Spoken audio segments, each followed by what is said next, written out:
It's a very nice morning dito sa Baler. Sabi ko sa inyo, napakaganda dito. At kung nagwa-wonder kayo kung anong dala kong motor ngayon, eto na siya, si PG1, no? Kasama na natin ngayon si PG1. Kumbaga para siyang jack of all trades, pero you won't get the best of either. Ang nakalagay talaga, ang max speed niya is nasa 80 km/h. Personally ako, napa 90 ko lang siya. Ayoko na siyang abutin ng 100. Hindi na tayo ganong klase ng rider. So na yun, man. Nice spot. Ano, dito na tayo? Palipad muna ako.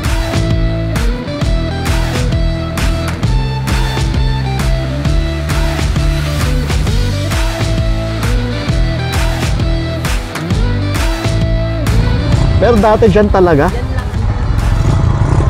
Ayun. Yan guys, subukan natin ito. Look. Tibot Bay. Ito na yung dagat mo.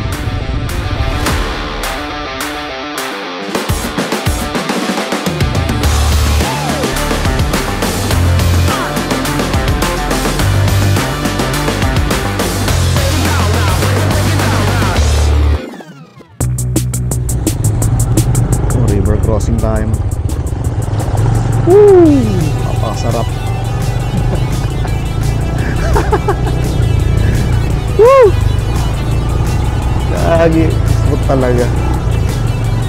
Tutuwa ako sa bike na to kasi ito yung nakita ko yung lifestyle ko dito eh. Ito talaga yung gusto kong gawin.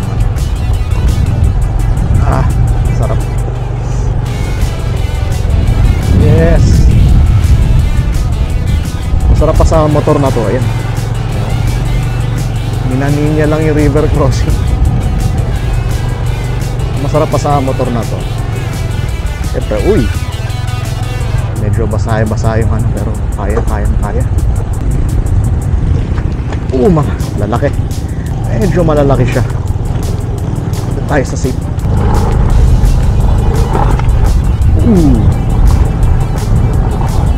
Medyo malaki yun. Bumabound din siya, no? Lalo kapag yung sand loose. Ayan.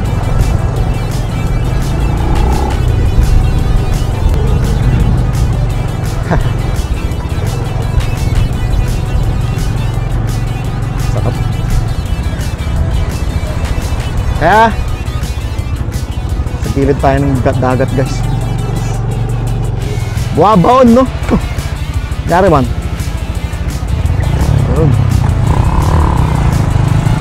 Laban lang. Babaon talaga yan. Buhangin pa rin.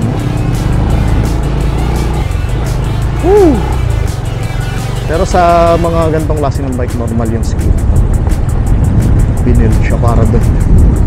Tarag yan? Saan tayo kapalipad ng road? Ganda dito. Doon tayo.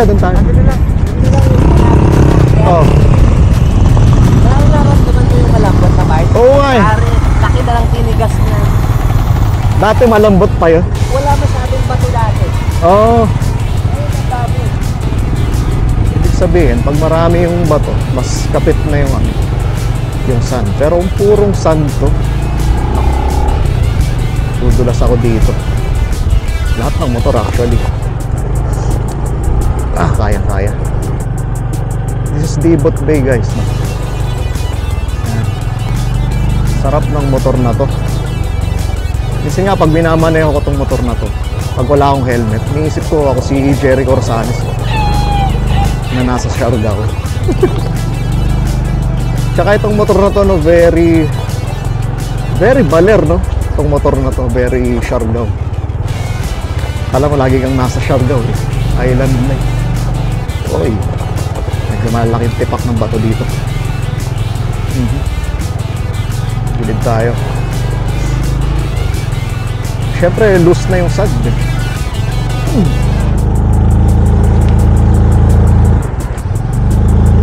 Meron na tayo. Hindi na sumasabay eh. Malambot na yung sand dahil sa tubig. Uy. Kapag ka nasa buhangin ka na ganyan, babaon ka talaga. Sa gilid ka pa ng dagat. Pagka salt water, syempre kailangan na pa rin. Baon, no?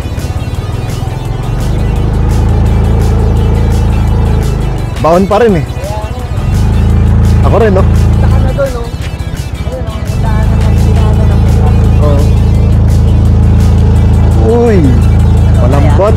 Kaya? Kaya naman. Unti-unti.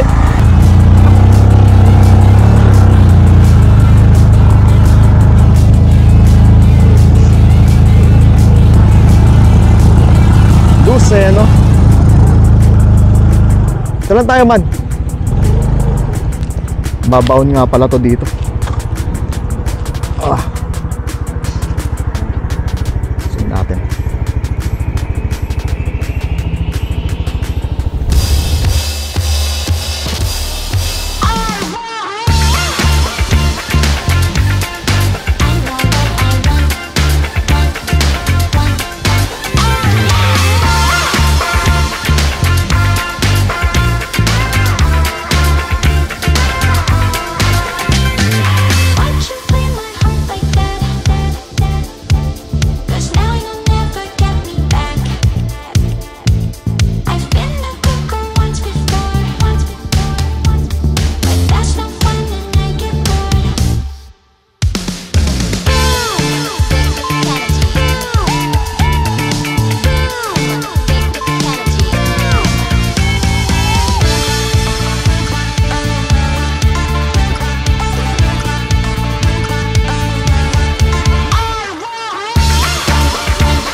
Guys, medyo pinaglaro muna natin si Mix, no? Sa aming scrambler. Actually, for sale na yan ngayon. Pabibenta na yan. Oops. Specs muna tayo ng PG1. Ang displacement ng PG1 ay nasa 115cc lang. Kaya kung medyo ayaw mo ng mabagal, huwag ka magpi-PG1. Hindi naman kasi para sa lahat eh. Marami nang babash. Maximum power niyan is 9 HP. Fuel tank, 5 liters. Cooling system natin is air-cooled, no? Engine type 4-stroke, 2 valves. Chain drive. Ang gamit natin, hindi tayo naka-belt dito. Hindi naman to, ano eh. Hindi naman to scooter. G! Siyempre, ang panlaban niya, isang RPM niya, 5,500 RPM niya. Ang maximum power niyan is 7,000. No? Kaya hindi ka bibitin nito kapag ka umaakit ka.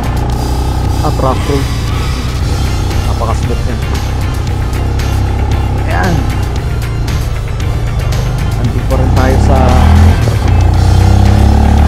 Dibot Bay. Napakasarap. Pero medyo maambon na ngayon, guys. Napakasarap. Kayang-kaya niya. So sa buhangin, medyo bumabaon siya. Hindi katulad nung blocks kasi nung scrambler ni Wix. Malalaki talaga. Kaya tayo medyo babaon tayo. Si Himalayan nga bumaon talaga eh. Tsaka malambot yung sun. Pero makikita natin yung power, ginaya niya talaga. Ang presyo pa rin to is 96,400. Daming nagsasabi bakit daw sobrang mahal, pero 115cc lang naman siya. And again, hindi naman kasi para sa lahat itong motor na to. Para lang ko sa mga trip ng mga adventure. Yung nagsawa na talaga sa speed. Yung ako, nagsawa na ako sa speed eh. We're too old for that. Tanda na tayo para dun. Hindi na tayo pang karera eh. May mga namamatay nga sa pangarera. Pag Superman eh. Kaya tayo, wala tayo dun. Hindi ko rin naman ginagawa talaga eh. So yun, safety first lagi. Kahit sa mga rough road. Alam naman natin yan. Ayan guys, this is Dibot Bay guys, no? And this is the Lone Rider Tours. Ayan, sana natuwa kayo sa ating review ng PG1 X Dibot Bay. Ayan. Thank you so much. This is the Lone Rider Tours. Good evening nga mga kagala, no? At ito yung final verdict natin sa PG1. Actually, yan, kakatapos lang namin mag-trail kanina, no? Grabe. Kung yung napanood nyo is yung una pa lang, yung sa Dibot Bay. Ito yon, hindi pa ito yon. Hindi, kumbaga meron pa kaming pinuntahan kanina na ilalabas ko rin yung video, kaya abangan nyo yan. So wrap up lang natin si PG1. Bigyan ko lang kayo ng kasi may mga nagtatanong din sa akin sa groups. Yung review ko, yung sarili kong review para sa PG1. Kasi galing ako ng PCX na banggit ko yun. Itong mga pros and cons na to, para sa akin lang talaga to. Unahin natin yung mga cons muna. Ang comparison ko nito sa PCX, galing ako ng PCX 150. Unang cons nito, maliit ang body ni PG1. Kumpara sa mga bike na nasa market, yung PCX, NMAX, kumbaga sa hangin, kung high speed, hindi ka naman talaga pwede mag high speed dito. 115cc lang siya, 5 liters lang din ang max capacity ng gas tank niya. Ang reserve niya kumpara sa PCX na 2 liters, ang reserve ng PG1 ay 0.5 to 0.6 lang, no? And wala siyang storage, walang storage ang PG1. Walang, sabihin natin dun sa may gas tank niya, pwede kang magsuot ng mga documents dun, no? Pero ako hindi ko ina-advise na maglagay dun kasi pag nabasa, nagkakaroon ng moisture, isa pa gas tank yun eh. 'Di ba? Makangamoy yung mga documents mo. Hindi ko talaga advise. Siguro pwedeng tools, mga mga screws. Actually meron siyang screwdriver na tool. Yun lang ang tool mo. Kailangan mo pa rin talagang bumili ng iba pa. Ayun, 115cc lang siya. According to Yamaha, ang max na takbo lang ni PG1 ay nasa 80 kilometers per hour. Though ako na-try ko na siya ng 90, pero sa ibang content creators nakikita ko kaya nila mag 100 kilometers per hour, 110 actually. Yun yung pinaka-max na naabot. Pero sa akin hindi ko na ina-advise na gawin yun kasi hindi ka naka-street bike. Ramdam mo na yung block. Actually, maingay siya kapag mabilis ka na. Pag nag-80 na ako, maingay na yung gulong eh. Hindi talaga advisable na bilisan siya.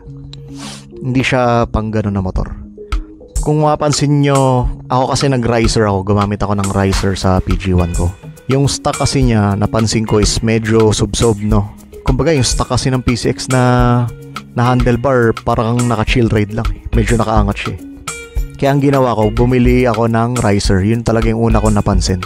Medyo sub-sub ako, medyo nangangalay. Yun, bumili ako ng Moto Wolf na riser. Kung trip nyo lang naman. Pero ako kasi mas komportable siya ngayon. Mas komportable na siya i-long ride. Isa pa yung leg room. Hindi siya katulad ng PCX na may leg room ka para i-extend yung paa mo, diba? Kung si PCX kasi may leg room, mahaba, kaya mo kumbaga pag nangangalay ka na. Kay PG1, wala. Kumbaga doon ka lang sa may brake lever, ay doon sa may foot brake, at saka doon sa may shifter niya. Isa pa na nagiging problema ko is, 'di ba, naka-Vans nga lang ako. Kung makikita niyo tong pako, kung nakikita niyo yung may sugat na yan nito, tumatama yan sa shifter doon sa may malaking screw niya. Kaya advice ko kapag bibili ka ng PG1, samahan niyo na ng boots. Hindi naman masama na maging safety tayo. So ayun, yun lang. Pero yung about dun sa legroom, parang meron kasi akong nakita na isang bracket, engine guard, no? Yung kumbaga yung engine guard niya, pwede siyang lagyan ng parang bar. Hindi ko pa natatry lagyan eh. Hindi ko pa siya natatry, pero feeling ko kapag nailagay yun, baka magkaroon ka ng legroom para i-rest lang yung paa mo na nakaganyan, di ba? Yun, mas chill ride yun pag gaganon. Pero syempre, ingat ka rin kasi hindi mo na mahapakan yung shifter. Baka manibago ka. Unang saba ko pa naman ng PG1, hinahanap ko yung kaliwang brake, pero wala, nasa paa mo yung brake eh. Sa pros naman tayo, comparing sa PCX, no? Si PCX kasi, kung naaalala nyo, ginawa ko pa siyang dual sport. Si PCX kasi, kahit i-dual sport mo siya, kahit yung gulong niya is pang rough road na, yung suspension niya hindi pa rin kaya yung ganong kalalalim katulad ng mga dinadaanan namin. Kumbaga, more on chill road siya eh. Pang long ride talaga si PCX, no? Capacity niya is 10 liters na Pero napapansin ko, pagka mga off-road na, hindi ganon ka playful yung bounce nung kay PG1. Si PG1 kasi parang pag nasa off-road ka, parang lumilipad eh. Ganon yung feeling ko. Siyempre, pwede siya sa off-road and pwede rin siya sa trail, ay sa road. Ang kinagandahan kasi nun, both worlds meron ka. May edge ka, Though hindi 100% na makukuha. Katulad nga ng isang vlogger ako napanood na hindi 100% makukuha mo. Kumbaga hindi talaga para sa kanya tong motor na to kung ang gusto na is racing at the same time 100% na off-road. Hindi siya ganun. Kumbaga, kung ako nga mag-describe, no, ang PG1 is starter pack ng pagkakaroon ng enduro. Kaya ewan ko lang kung sa mga susunod is magustuhan ko na rin mag-enduro. Pero may mga kaibigan ako na nag-PG1 na kalaunan bumili na rin ng enduro eh. Kasi sabi nila nabibitin daw sila. Pros niya pa, maangas tingnan. Kahit ganyan lang siya kasimple, kahit napakasimple lang nung forma niya, old school. Kumbaga, medyo tumatanda na tayo eh. Nag-iiba na rin yung taste natin. Pwede mo siyang lagyan ng accessory, side pannier. Kung magbabox ka naman, litan mo lang para medyo cool pa rin ang dating. Tank bag, lagyan mo. Pero syempre, aalamin mo rin yung weight. No? Sa mga nagtatanong naman kung may nagtatanong lang, kung ano nangyari kay Carnage sa PCX ko. Well, mamimiss ko siya. Yung PCX ko kasi is napaka-sentimental sa akin yan. Binili ko pa yan para lang makasama sa karamuan ride namin noon ng mga tropa. Hindi alam na mga tropa kayo ng mga kapatid ko yun. Na kinuha ko yung PCX para sa kanila talaga, para makasabay ako. Actually, magsi 6 years na siya sa akin eh. Magwa 100k odo na rin siya. Bala ko pa nga sanang i-celebrate yan. Kaso, dala rin ng pag-iiba ng estilo. Mas nung lumabas kasi si PG1, sabi ko yun na. Ito na talaga siya. Pero pagdating sa hirap at ginhawa sa pagsasama, si PCX pa rin talaga. Kay PCX pa rin ako, no? Kumbaga yung heart ko na kay PCX. Doon nasa bahay lang naman siya. Ang may nagmamayari na kasi sa kanya ngayon is yung boyfriend ng kapatid ko eh.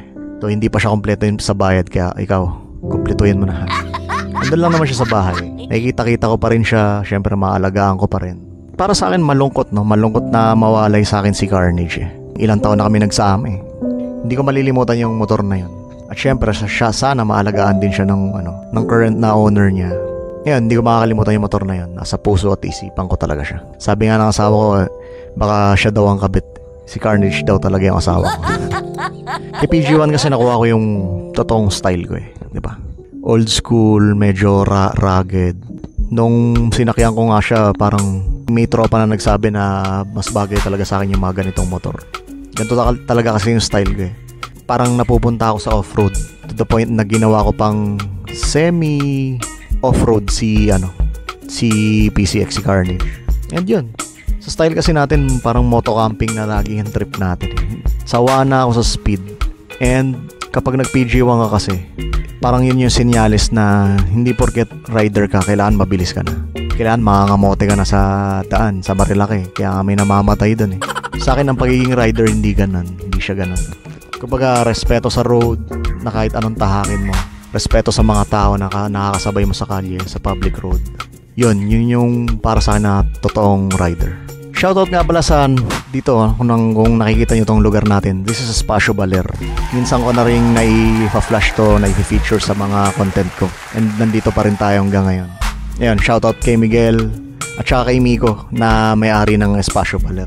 Thank you. Yan, dito lang sa Baler yan, sa may Buhangin, sa may Monrio. No? Nice. Mga 2 minutes lang na nasa Sabang Beach ka na, beachfront ng Baler. And very cozy at murang-mura guys. Makikita nyo yung presyo, address, at link ng Airbnb. Nandito yan, nasa baba. So guys, punta kayo dito sa Baler, Espacio Baler. No? Maraming salamat sa accommodation, sa aking kaibigan yan, sa paggagala namin, sa pag-rough road namin. Thank you. So yan guys, that wraps up our review. Haba ng review natin para sa PG1. May mga sample pa kayong video clips. So yan guys, this is the Lone Rider Tours signing out. Abang-abang para sa mga new episodes natin, no? Thank you so much.